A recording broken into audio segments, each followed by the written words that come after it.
Hello, my people. I am Modulamin Keita, commonly known as MLK, a young Gambian born and raised in the Gambia and still living in the Gambia. I am the founder of the Diaspora Connection. The Diaspora Connection is a platform in the Gambia that is meant to build back the connection between us, the local people in the Gambia, and our brothers and sisters in the West.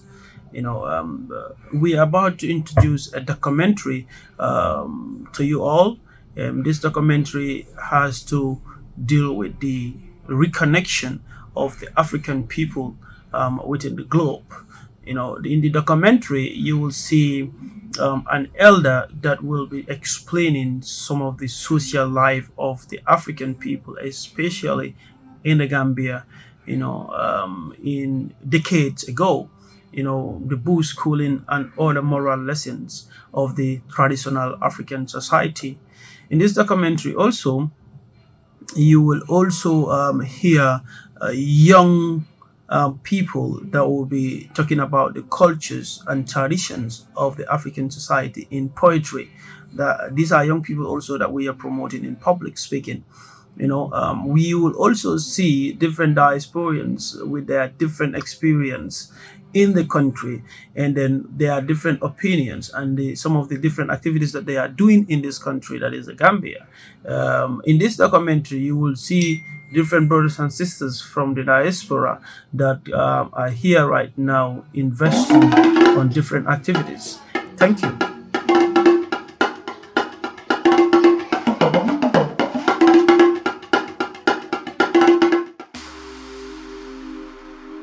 It is really a pleasure for me to share my experience with you, depicting our culture.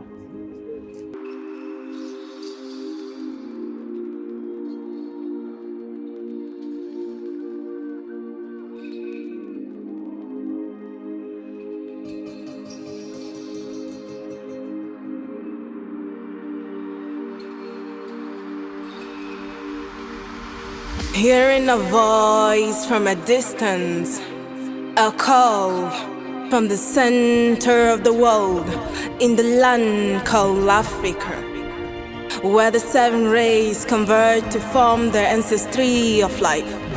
This is not the tales of Wonderland, but a pathway to the promised land, where every child is entrusted with a code of respect, and greeting becomes a daily trait among the folk of this land. So eyes must be lowered as an honor of greeting the old, to be casted upon with a shadow of moral entity. For their well wishes amend our social well-being and acknowledge our values, the form and no riches to show. But our cultural heritage is a treasure we preserve, so we hold on to it like a burning coal. For it is an identity reflecting on our outward tread. The content in our dressing call forth our native life. The fathers have to earn him the desired respect, to guide and protect as the alpha. See, the African woman is as modest as elegant. She got the belief that chastity is her only domain, covered in her specially designed cloak and glitter the world with her smiles. Her pride is to be in the arms of a lord, unified to a devotee in accordance to the culture. She isn't for sale, but a price is demanded to raid her values, for she is a goddess in the temple of marriage.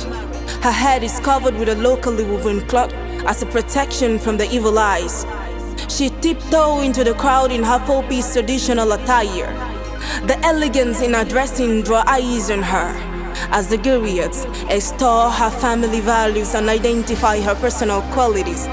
The joy on her face languishes ill wishes. The tune of the drumbeat raised the griot's vocal dexterity, responded by a dance of joy. This is a supernatural offshoot, for the union graced in heaven's remain, to give rise to desirable offspring. The first area we're going to talk about is naming ceremony.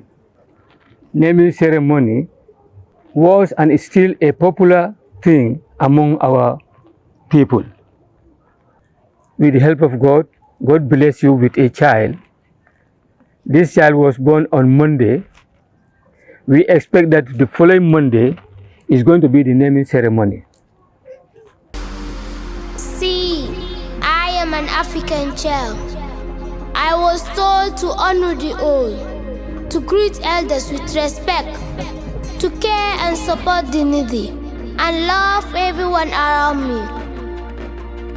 I always smile when I remember how blessed I am as an African child. I feel blessed to see all these friendly people around me who love and care for me. See, my sister wipes my tears when I cry. My brother picks me up when I fall.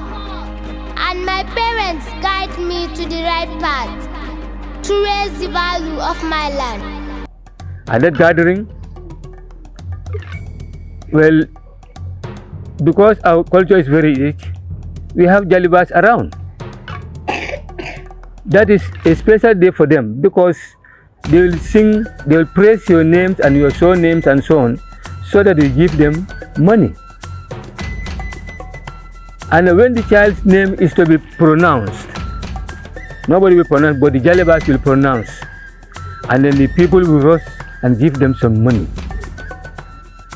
So that makes it very colorful.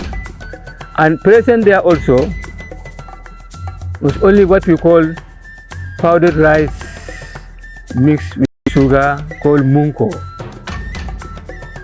and colanos. We don't have biscuits in those days. We don't have pancakes in those days. Those are simple things. No canned drinks, only colanos and munko, that is a pounded rice or kus. Then put some sugar there and then mold it and then give it to people. If I name a child after you, I'm not expecting any money from you. So this is, in short, this is how we take care of our naming ceremony.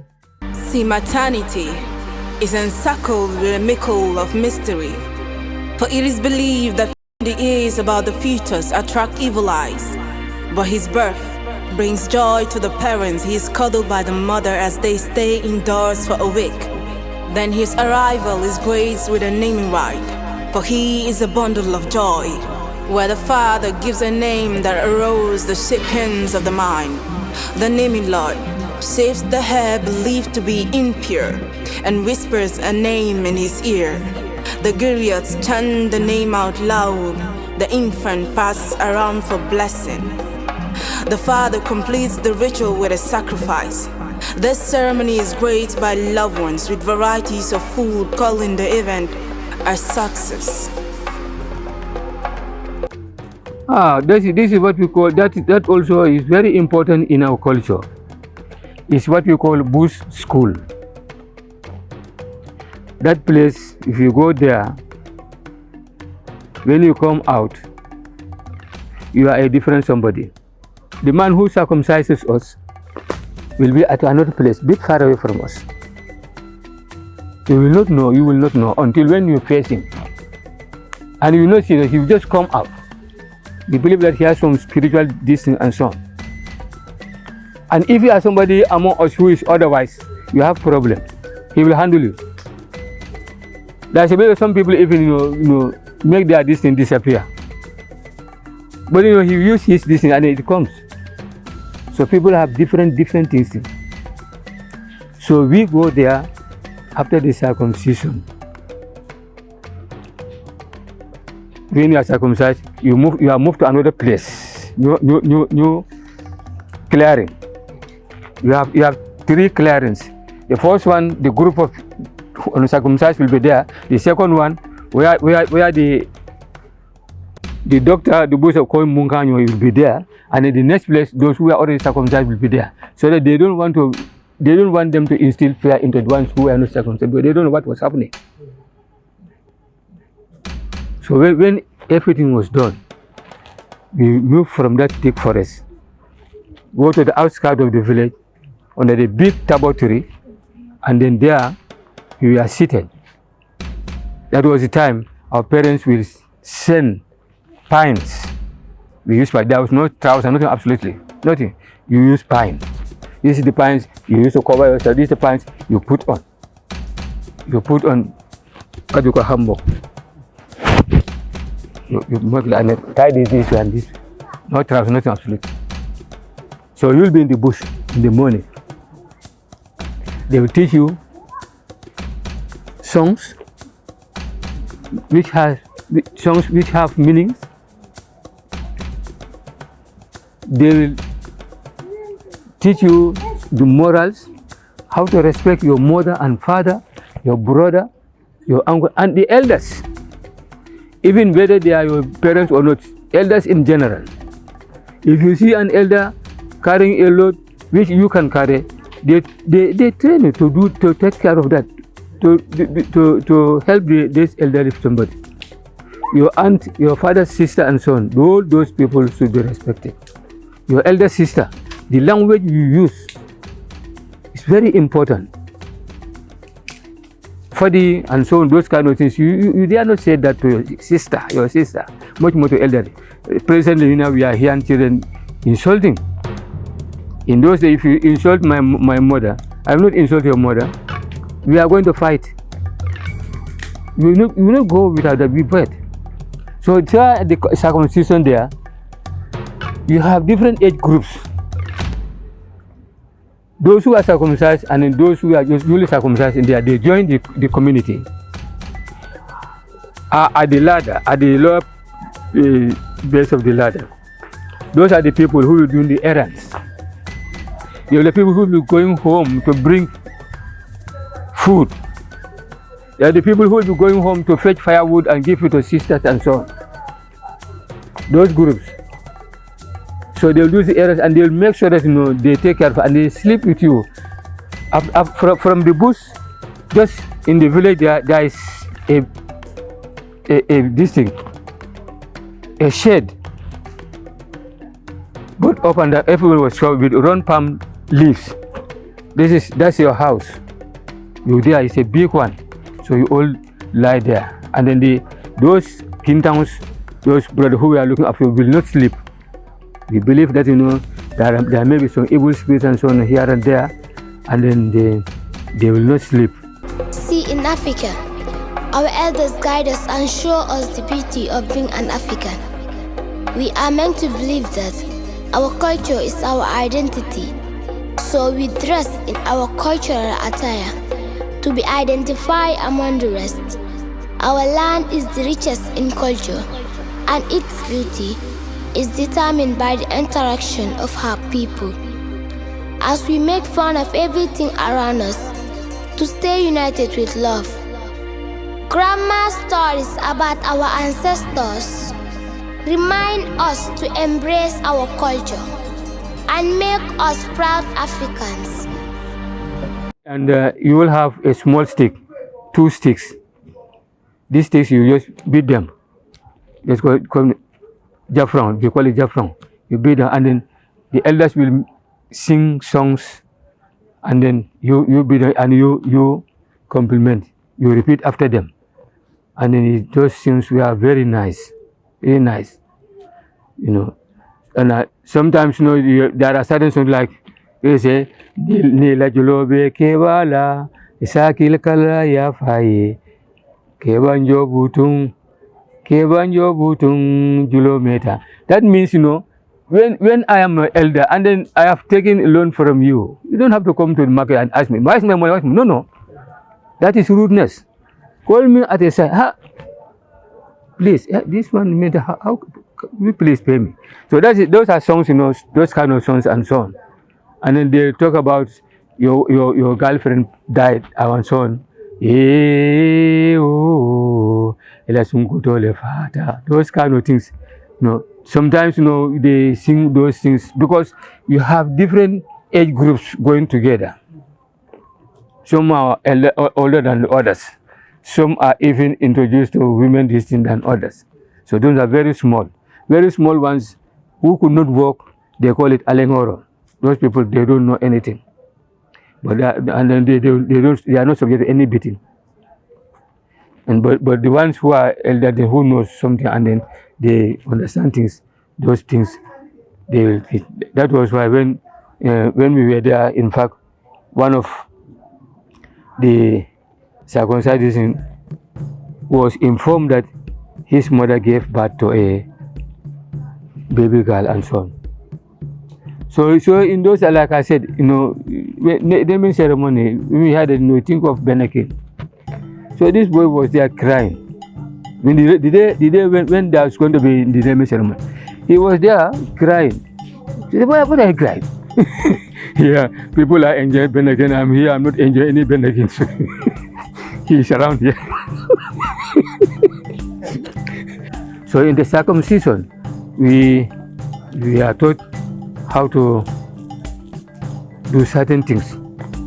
If you go, if your brother is in the place and it is time to eat food, you don't go to brother and say, "I can't condone," or condone. No. Sometimes you just make like this, and then the brother will make like this, meaning eat half and leave half for me. So those kind of things, those are communications, and also they teach you how to use your facial language, so that even if when people enter in the house, you look at a child there, you know that I'm not wanted there. You will go up, you go out. In those days, now they will say, "Amala kanyi ba buanyal nyadi." This what was I? Mala kanyi ba ama felong. Mala kanyi ba buanyal nyadi. When actually you are, so that he should go out or she should go out because somebody is there and they don't want to, because they are very intelligent. They'll take things and they reveal some secret. But this you look at them, especially their grandparents, those kind of things. So they teach you that facial, expression. You know those things, and then you lower your voice when you're talking to elders. So this circumcision, in short, this is how you are trained to be loyal, to be productive, to be respectful to your parents, to elders, to everybody, and the society. Because those people who are taking care of you are following the norms of the society. That's how we live. In that we call communalism. We live in a community where every man's work belongs to every man. See, the ritual preparation of a child marks the beginning of adulthood. They move away from home under the protection of a spiritual deity.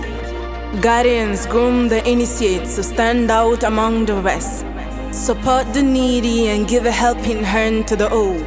Spiritually fortified and mentally prepared to live with caution and follow the trend of the old. That able bodies must pick holes to gear up the garden of Eden with varieties of crops. Rice field with your mother if I female child. You go to the Nako with your mother.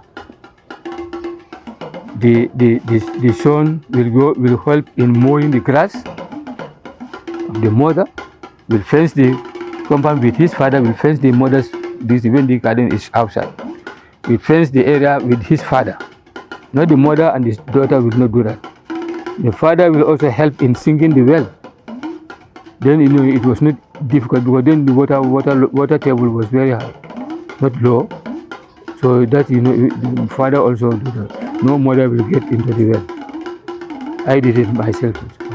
I did it for my mother, but my father did it. From hunting and gathering, it turned into a cultural activity. Every morning, children of this land rush to the farm to help their parents cultivate consumable crops with tools designed by the smiths. Our fathers cultivate the cash crops, and our grandmothers sing with joy as they till the land for the growing of our staple food. Our meals are spiced up from the garden of our mothers. See, farming is a sense of pride to the African people. So every true African must go back to the land. For our land is fertile enough to feed us. The strength of a man is shown by the size of his farm. For farming is the backbone of our land. We believe in togetherness. We believe in peace and harmony. We believe in peaceful coexistence. As a result, when disputes show their ugly face, not everybody is offended. Even if it is between two of us, maybe you are offended, I'm not offended. Or maybe you take it heavily, I take it lightly. Maybe I can play that role to dilute the situation. But when it is out of hand, if it is between the family, father and mother are there to settle these things. If the younger one is disobedient to the elder one, they'll tell you. They tell the fact, and then in fact, in that kind of this settling the dispute, you are punished.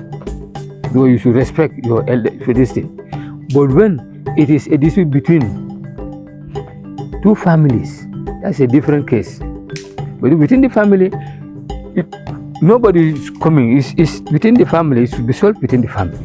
But it is between the two families. That there and then, other bodies are involved. The head of the kabilo, because the two families, you are within a kabilo. The head of the kabilo is informed, and you are all called them. Maybe if the two families, the two fathers will be called.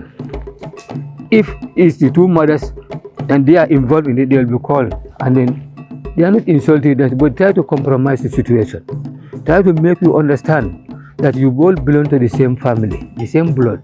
As long as you are living together, the only thing you depart with is death. So therefore, you should try to understand that situation and try to compromise the situation. This is Africa, the native land of the human king, where humanity ceased to be a salute to the dark, and bloodline do not define the value of love, but spread to unity. As we eat from one bowl, a chance to see a brother and say hello to daddy. Read words of wisdom to a child and comments of appreciation to the cook. See, everyone is welcome with an open arm, for this is the land of belonging, where light glitters and darkness fades, and the tree of love harbor the creed of man.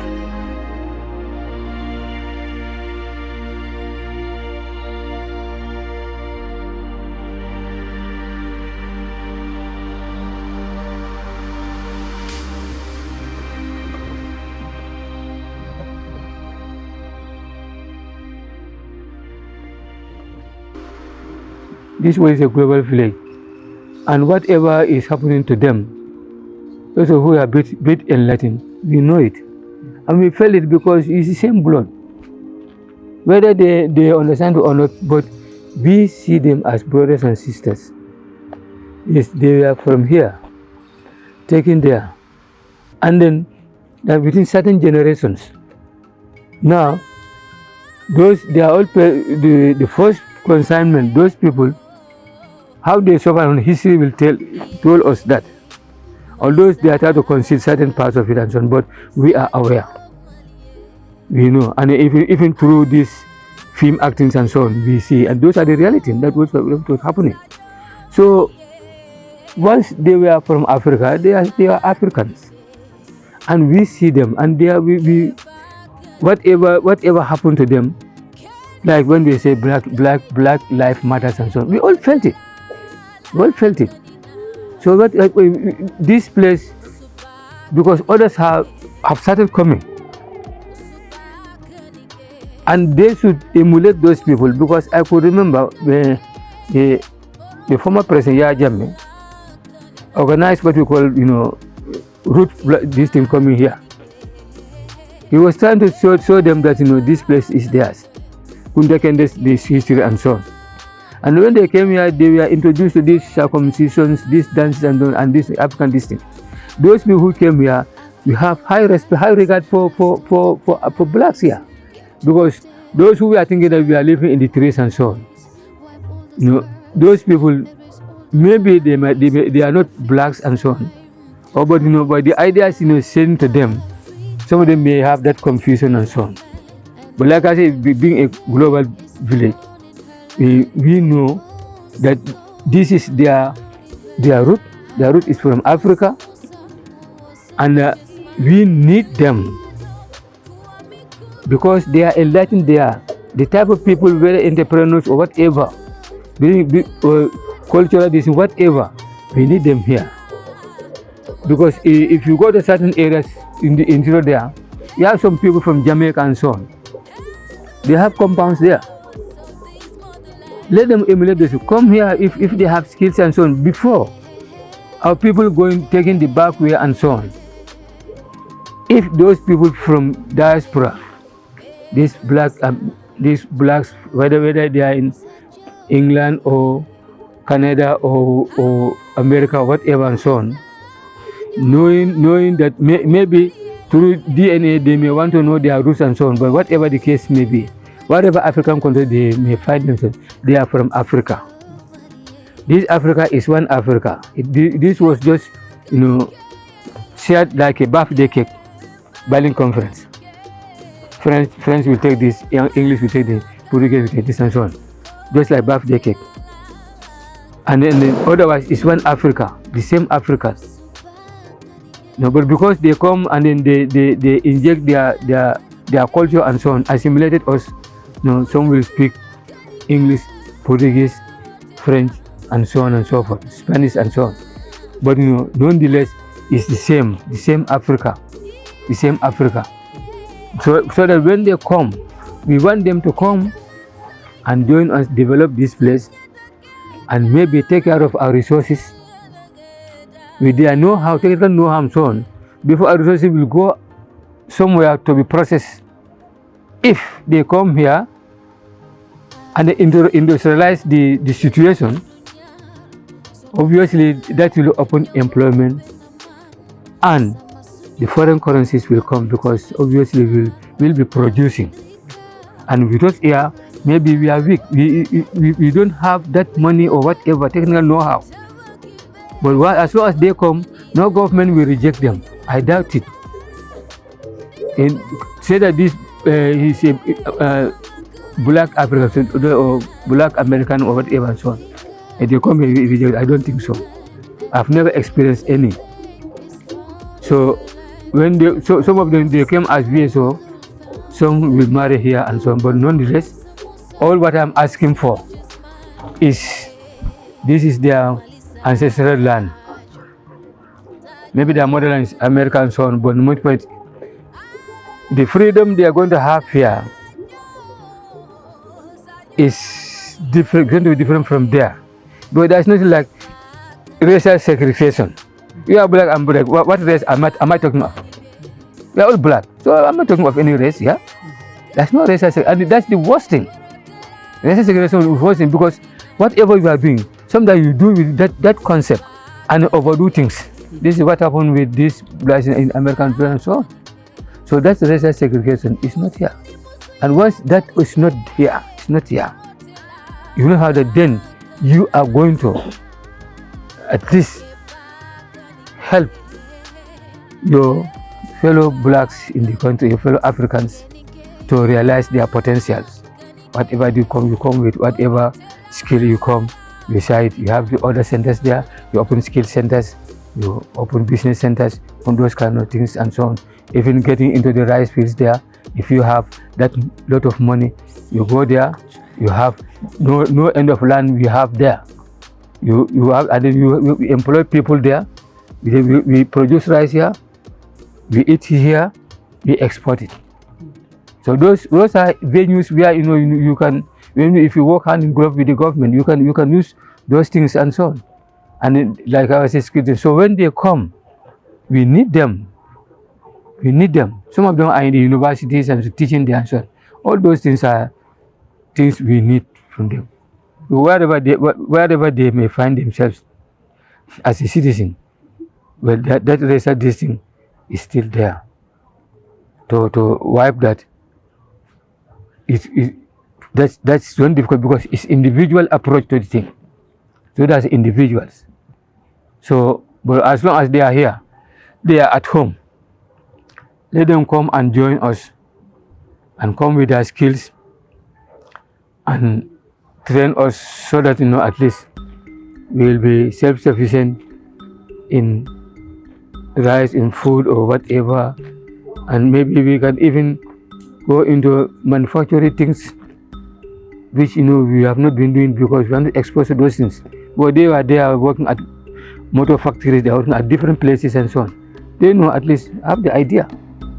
So when they come here, at least we'll be able to have those big factories and so on, and then the employment will be definitely easy for this. And then that will sort of deter the back way, because most of our children are perishing in the sea and in the desert. This is because of lack of money. Because the point is, when somebody comes from there and then build a mansion there, you cannot even build a hut. So he said, well, let me go, because we were here together, playing together, and he came with this. He said, let me go. So no, you don't even take permission. You just go. If you succeed, if you are successful, he passed away. So, but when those facilities are here, there's no need.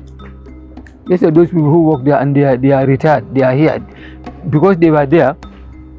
They built mansions here. They built this thing. They knew that at the end of the day, I'm coming back here. We are seeing those things here. They build mansions and so on. Now they come here. They are in those mansions. Every end of month they go there and they get their money. They enjoy it more here than there, because with that 5,000 or 20,000, you have that every month. Me, I am depending on 3,000 every month. You are depending on 50,000. you will enjoy it more. But we have 50,000 in Europe there. It's just like when you have 1,000, because things were very expensive there. So, but you enjoy it here. So that is why it is advisable. We are pleading with them to consider us as brothers and sisters and join us to develop Africa in general. And well, so that's my appeal. So my name is Sister Angie. I live in the UK and I'm of Jamaican parents. Okay, my name is Brother Michael. I'm known as Brother Michael in the UK. I'm the chairman for AGA UK. That's Altogether Giving Africa UK.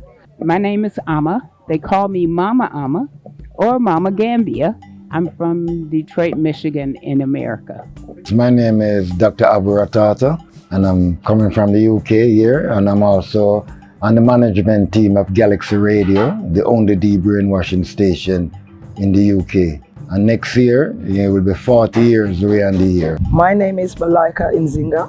I am from that place that they call United Kingdom, England, South London to be precise.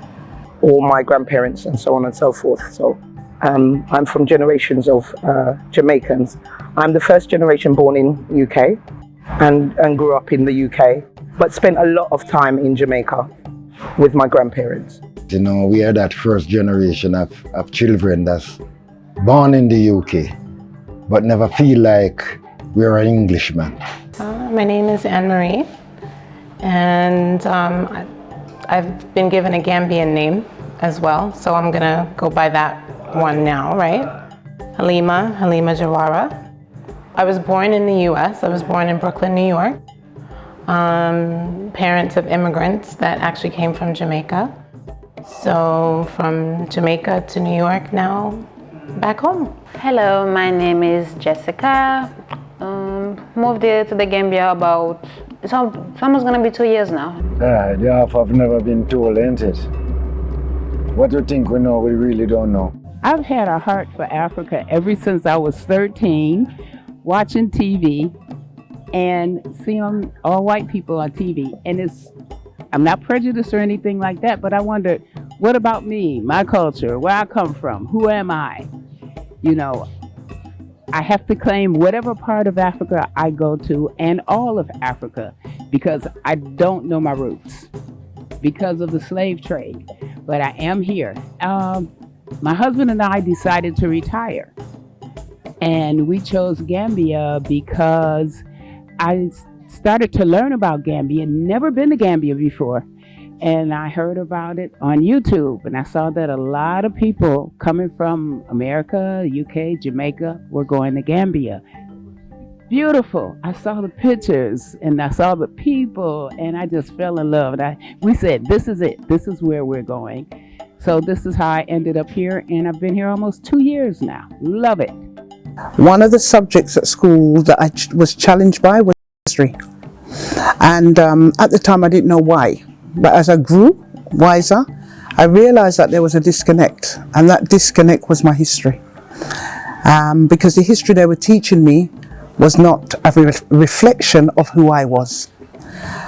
Moving forward, in the 70s, they screened a show called Roots. And that was an awakening for me, emotionally, educationally, and culturally. The whole thing about it is to know that we are also children of the kidnapped people that was taken out by the European to build Europe. My father was one of my biggest inspirations.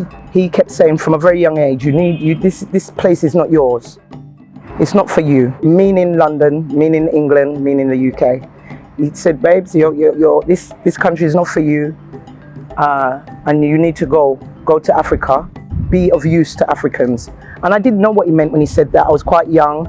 I was confused because he was saying, almost like it was my responsibility. And I didn't realize until I'd grown up, that's really how important it was that I come and be a part of what was and what is and what will always be. Even though I knew that I would live someplace else and I would like to experience other places, I wasn't sure about Africa until 2020. When I guess maybe during the pandemic and starting to see like how beautiful it was, even though I knew that I would come and visit, it intrigued me, like, wow, I could actually, have a different life if I really wanted to, and explore a little bit of where I come from. I got tired of being in England, London, just feeling like I'm working like a robot, having no purpose. As everyone knows or should know, the world is changing very rapidly, and England, as you know, is going to be locked down, cashless society in the digital format, and that's something I didn't want to be compelled to. I didn't want to be stuck in that system anymore. What inspired me was to come and see the culture, come and see different things and learn other things I've never seen before. I didn't want to be a tourist because I feel like I'm coming home or returning home. So I want to know more about this continent. So my main goal was to come to Wasu. The baboon, that's a bonus. I've been to a nature park in Gambia. I'm hoping to go to Kunta Kinte Island, and that's what it's all about for me, getting more knowledge of my heritage, of my ancestors. When the idea was presented to me, I was a bit skeptical at first because I had to leave like everything I knew behind and then move to a country that I knew nothing about basically. But I saw the better side of it. Like I wanted to leave the US and I wanted to find different opportunities. There were things that I had in mind that I wanted to work on, and I saw that I could make that work here in the Gambia. So I decided to make the choice. And here we are. And the very water that they take away our foremothers and forefathers. So, as I said, I give thanks. So I have to start at the beginning. I mean, after we visited, my husband and I, in 2003, we then revisited 2004, 2005. In 2005, I thought, how can I get our people to come to Gambia? because at that time, and still even now, a lot of people are a bit resistant. They have this fear based on the information that is shown on the television in the West and beyond about Africa. Back in the UK, if you tell certain people that you're going to Africa, they think that the mosquito and the fly them here is a crash helmet and all of these things. But if you tell them that you're going to Disney World, they want you to kiss Mickey Mouse and Donald Duck and all of these things. You understand, you know? I asked a few friends and I said, what would make you come to visit Africa with me? They said, if you organize a tour, organize a group, and Sister Angie will come along with you. So in 2006, we organized our first group tour to the Gambia. You know, if you talk about reparation, the Rasta man them start that. If you talk about repatriation, it's the Rasta man. If you talk about Africa, we never learned much in school about Africa. You know, if it wasn't for the Rasta man them, you know, that give us that inspirational, you know, because there's a big difference, you know, Rasta man inspire us. When I came to the Gambia, I met myself. That's the first thing. We don't know who we are. So when I came here, I met who I was. I then had to get to know. So I have to study, you know, and when I say study, not pick up a book. I need to study my brothers and sisters. I need to integrate. Yeah, I have to interact with them. But I also have to exercise patience and tolerance. And I don't come here and critique anyone, yeah, or anything. What I say is, so how can I make a difference? And sometimes you have to stop and sit down and just have a conversation. But what I would say is, if you don't know who you are, and a lot of us think we know who we are, not because of who we are physically, but because of the material distractions, yeah? But until you come to Africa, and it could be anywhere on our land, yeah, I'm not going to name any countries, you're not going to know who you are. I found my home here. It felt right here in the Gambia. Gambia is not my first African country, Uganda is. My first love was Uganda. But there was something about Gambia that I don't know, as most of us can't put our finger on it, but because of your open nature, because of it's a different type of, the way you receive us is very different from the way they receive us over on the East Coast. We don't really expect a certain welcome, you know, to know that, you know, coming to the Gambia, you know, it's like coming back home, you know, when President Yahya, when President Yahya was in power and things like that, you feel that welcomeness, you understand, you know, especially when you step out of the Commonwealth, you understand, so you realize that somebody is watching our back. So the first tour that we did was the Roots Homecoming Festival, which was a very important attraction, you know, to get people here, because it was a program that was laid out, everything was organized. So we just had to get the people here and then to support that. But there was a lot of cultural elements of the Roots. And what we found was that a lot of the people that we were attracting here were people that were in search of their roots, that wanted to reconnect, wanted to understand about where we came from, where our origin was, even though we're everywhere, you know. So Gambia was very important in that. Now, what then transpired was that we wanted to learn a bit more, we want to go a bit deeper, so we wanted to get local, interact with the people, because the people are Gambia. They are the continent. And I always say that we have one mass land, you know. It wasn't our decision to separate it. So when I talk about Africa, I talk about Africa as a continent. So once we did that, we were integrating with our brothers and sisters, learning a bit more about the culture, the tradition, you know, the practices, and the religion too. You know, my mother and father never been to Africa. So it's my duty to bring back their spirit. You know, see, to say, yes, mom and dad, I return, and so is you. You understand? And this is what we have to do. We have to help those who even can't afford to come. If we move in the collective, then we can help others. But if we just move as an individual, that's what I would say to both Gambian and we in the diaspora in the UK. You understand? We have to come in a collective way. You understand? Because it's not everyone have it. Some have, some don't have. So those who have should help those. The rich should be helping the poor. You know, the literate should be helping the illiterate. You know, the strong should be helping the weak.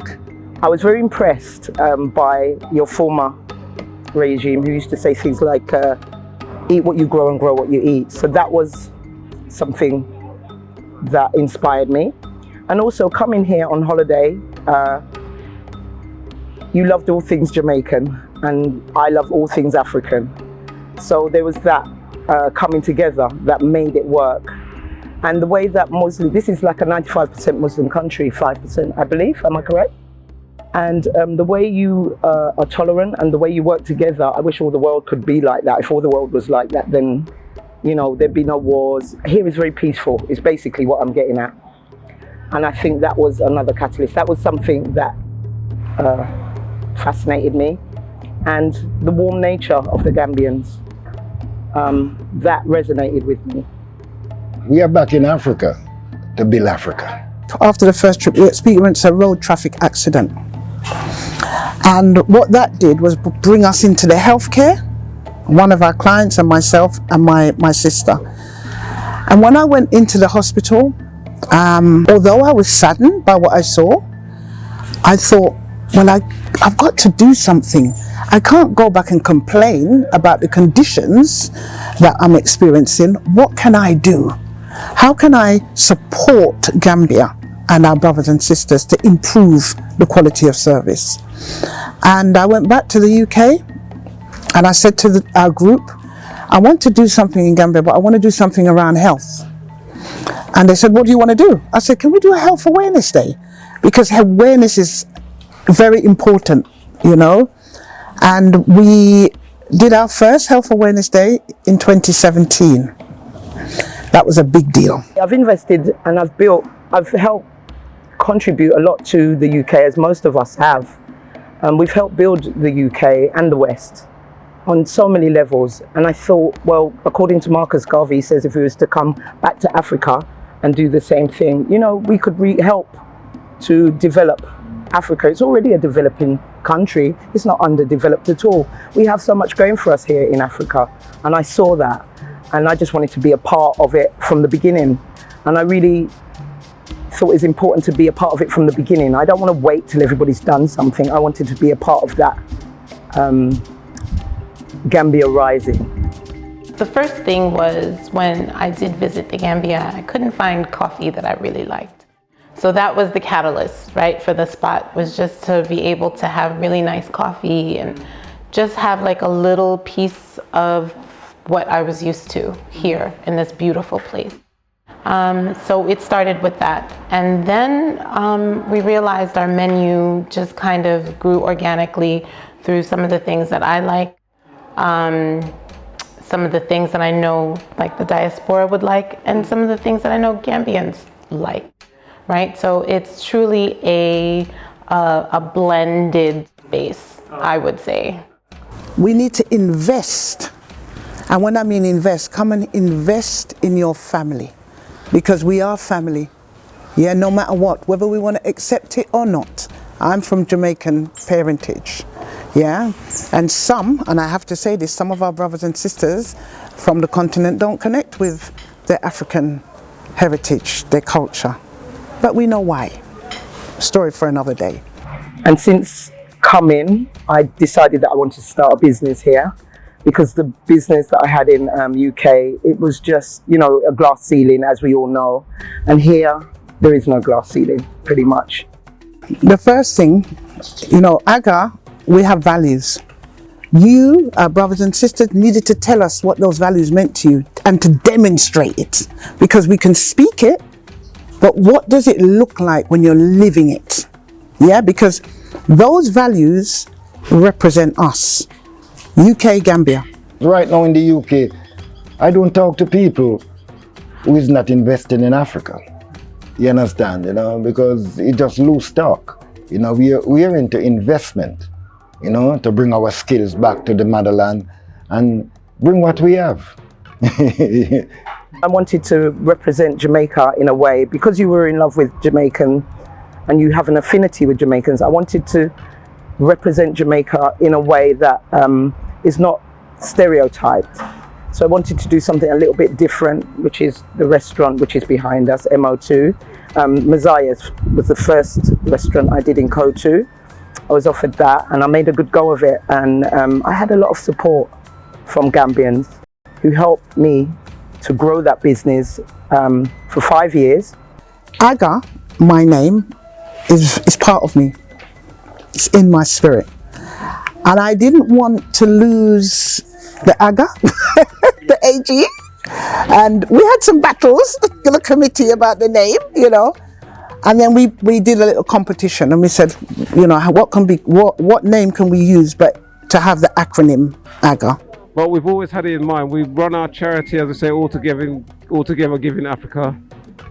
We run, everything is free. We're a non-profit organization. We do have our charity status here. We're hoping to get our charity status back in England very soon. Everything you see here today, or what's gone on here today, is all free. It's all provided by the volunteers from Old Joshua, as well as the volunteers from AGA in the UK and AGA Gambia. So everything is free. So we have to give thanks for that. Then I expanded to have another restaurant called MO2, which was further up the road. That one was a tourist type of restaurant. And I could see that Gambians didn't always feel comfortable around tourists. So I wanted a second restaurant where the Gambians could come and experience and relax and feel like it's for them. And that's why I expanded into MO2, which was on the highway. And that was my motivation for number 2. But unfortunately, COVID came in 2019. Just as I launched MO2, we went into COVID. But it was fascinating to me to see all of the diasporans that came during that period who wanted to exile or exodus. There was a movement of diasporans from the West and Caribbeans, Americans, Caribbeans, and and UK Brits, UK Jamaicans that came. And actually, I survived COVID with, I've got a brilliant team of Gambians that I've been fortunate enough to train, and they trust me and I trust them, and we work together. And we've managed to hold on to MO2 throughout COVID and improve upon the business for the Gambians, and even expanded further with Messiah's number 3. The cafe is something that I wanted to do even when I was in the States. It's always been a dream of mine.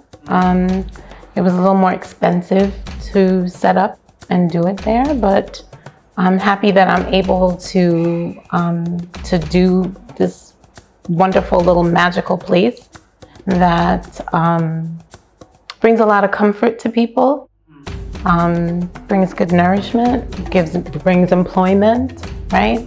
And it's a happy place. It's my happy place. This will be an everlasting love. This will be the one I waited for. This will be the first time anyone has loved me. Oh, I'm so glad. Well, the e-zone is international shopping, and the customers sign up. They have access to all the services that we offer. So if you're ordering from anywhere in Europe, you can use that address and have it shipped there. From the warehouse, it will be shipped into the Gambia. Well, actually, I was invited to come and bring my oils because my oils are all natural. People use spray or perfume, and it has alcohol in it. This is straight oils, all natural, lasts all day. And they had people bring healthy products made in the Gambia. So I was invited to this. And this is a wonderful program to catch different possible problems in the body, like high blood pressure, diabetes, and it's given back to the Gambia. I can't explain the overwhelming feeling that you will feel of being received and feeling at home, seeing your own people, and no longer fighting. We spend a lot of time fighting physically, mentally, emotionally in the West. And here you can be at peace and you can create your own happiness. Okay, so for years, I grew up listening to the news, and Africa had this word called guerrilla warfare. All the words that they used were very negative connotations.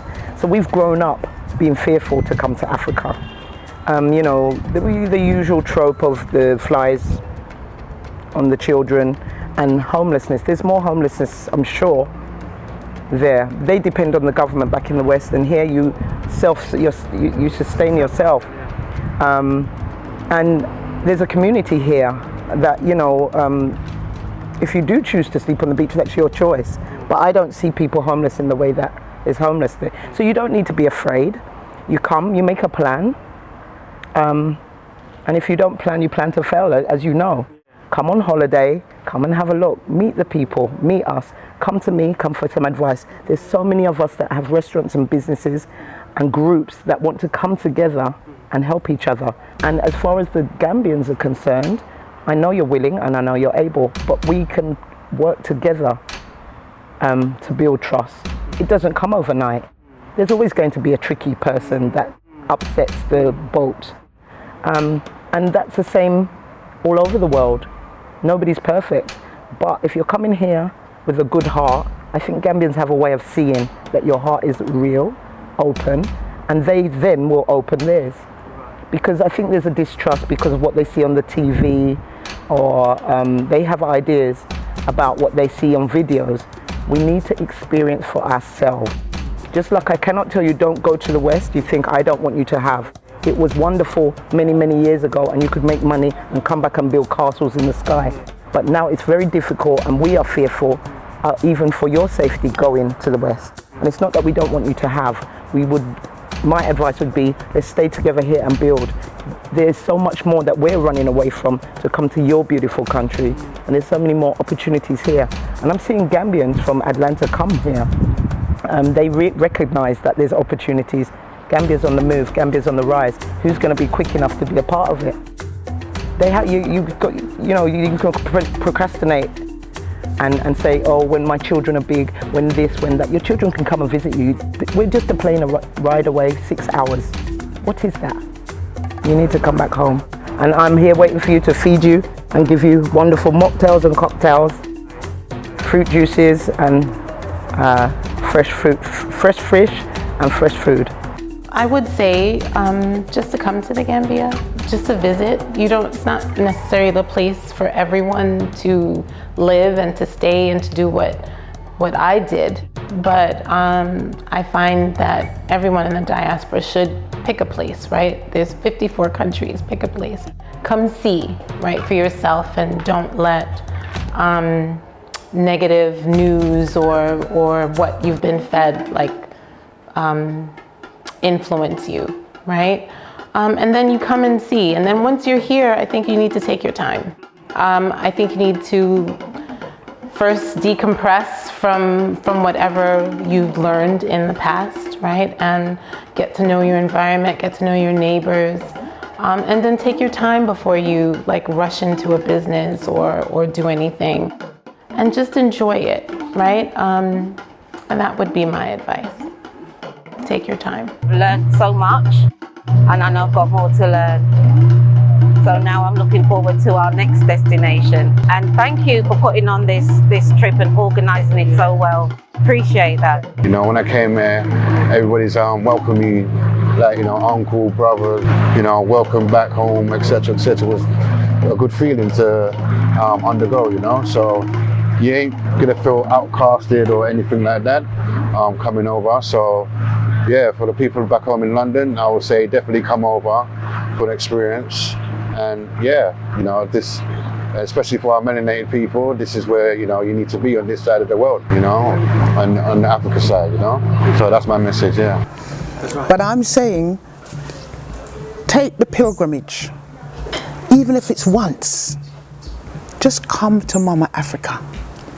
And once you get here, you may just want to come and visit, lie on the beach. I don't have that option. I don't want to do that. I've got work to do.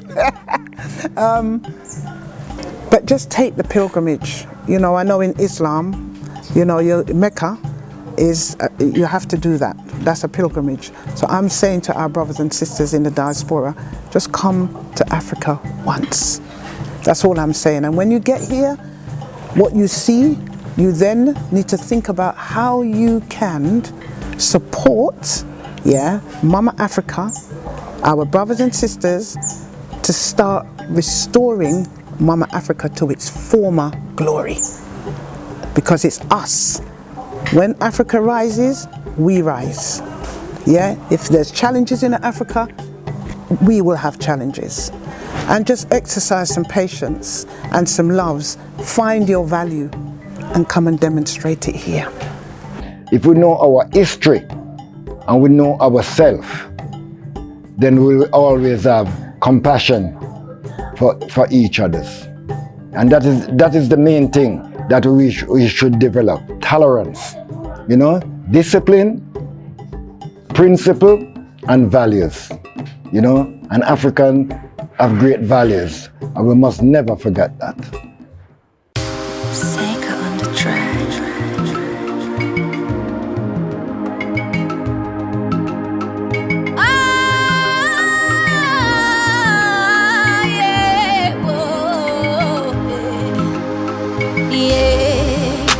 Mali Sajo, Sajo Mali. Mali Sajo, Sajo Mali. Keba kanike, Keba kanike, Kanike, Kanike, Porotela la kanina. Musubakanike, Musubakanike, Musuni Musuila Kanike, Borotela la Kanina, Keba Kanike, Keba Kanike, Kenike Hila Kanike, Borotela.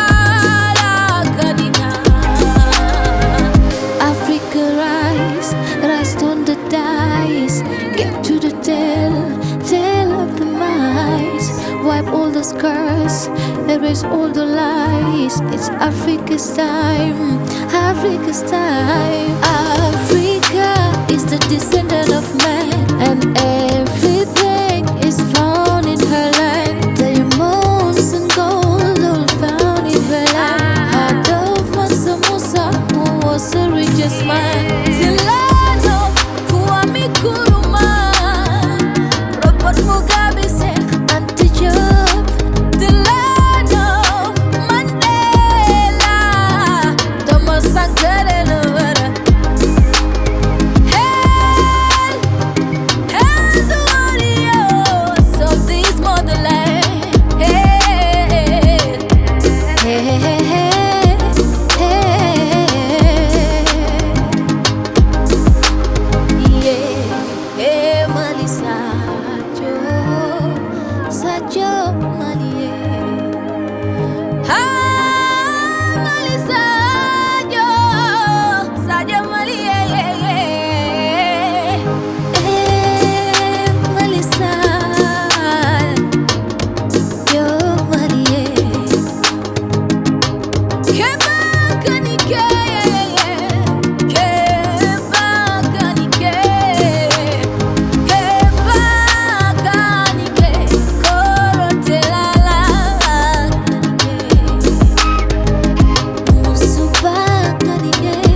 side.